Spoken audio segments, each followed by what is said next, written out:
measure of intelligence. It's hard to say. But, okay, this is all the neo-Darwinianist view of evolution and genetics. That it's all a code, basically. Daniel Dennett sees reality as this playing out of algorithmic patterns that they have nothing inside of them. They're just shapes tumbling in a particular way, and because of a few laws, of motion through space, and a few laws of energy, they can somehow organize accidentally because it's just the playing out of these random laws that were somehow magically created, or at this moment of bang. There's no need for consciousness as a real thing. There's no need for the spirit, the soul. There's no need to try to think that we have an identity, a self. There's really no one home in here. It's all me. I am all my body. There's nothing inside that body. And once we've mapped out perception at the neuronal level and correlated, the third person brain state with the first person report of experience, then we found out what being a person is about. It's about the behavior that this particular pattern of goop and ooze exhibits, as we can measure it with our electroencephalograms or fMRIs, or maybe we'll have better brain scanners in a couple years, I'm sure. So that's the neo-Darwinians, Dawkins, Dennett. Reality is an algorithm, or reality is a wave function, maybe. The two ideas seem compatible. And if this is true, then we could theoretically design computers that just knew this algorithm called consciousness, that's an activity of electricity in the brain, and we could get a computer to repeat that, to represent that same activity on a different medium. But look what's going on here. First, the neo-Darwinians are saying, yeah, it's all an algorithm. There is no consciousness. And then they're saying, we can take your consciousness and put it on this computer. So there is no consciousness. It's all an algorithm. But we're going to take this consciousness and download it onto a computer. It's not only a leap, it's like a contradiction. What is consciousness that we think it can exist without the body?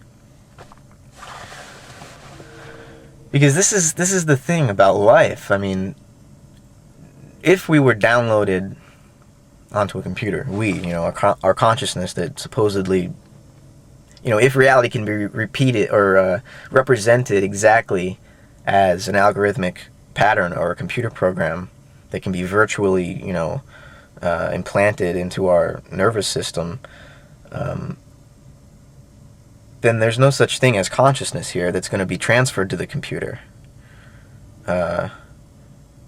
So, when Ray Kurzweil says that in 25 years we're all going to be immortal because we'll have downloaded ourselves onto machine brains, I think he's... do you see the faith in technology here? So much faith that you ignore the science that allowed that this new technology of downloading consciousness onto computers to even exist. The science says, look, it's all a program that can be measured if we just get down to the atoms and the neurons. And then the computer science based on that is saying, we can download your consciousness. So, rather than see consciousness as something separate from this body, why can't we see it as in the world, as ourselves in the world? Consciousness is always an observer and something observed.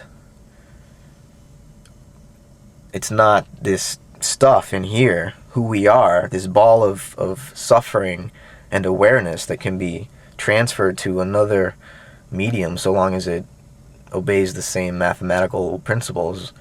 Um, Consciousness is in the body and in the world. And if we took it out of that, it would cease to exist. And just think hypothetically, if you were able to manipulate the world in whatever way you wanted to because it was all virtual, and you knew it was all virtual, you are God. What the fuck are you going to do with yourself? I mean, it would be cool maybe for, I don't know, maybe a few days, before you ran out of things to create for yourself. But then having total and complete free will, total understanding of past, present, and future, the point of life ceases to exist. I mean, yeah, you've gotten rid of suffering, but suffering is what allows you to be aware of being alive at all. Without that, you're nothing. I'm not a dualist, so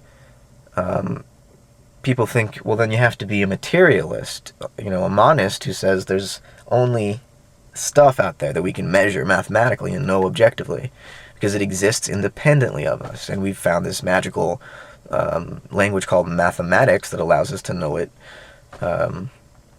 in this Platonic way. Our symbols are somehow eternally connected to the laws of nature. This it just might not necessarily be possible for consciousness to exist without the body. So then, to remain a non-dualist, I have to say that consciousness and the body are really the same thing, and we can't reduce it all to matter. But we sort of see matter in a new light. We see matter as capable of self-organization, which means it can go from chaos to order. It doesn't do this much.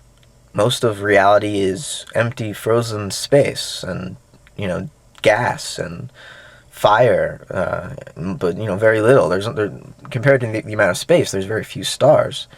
I don't know, maybe all of the elements that we know of compose like 1 or 2% of the mass of the universe, or maybe it's less than that.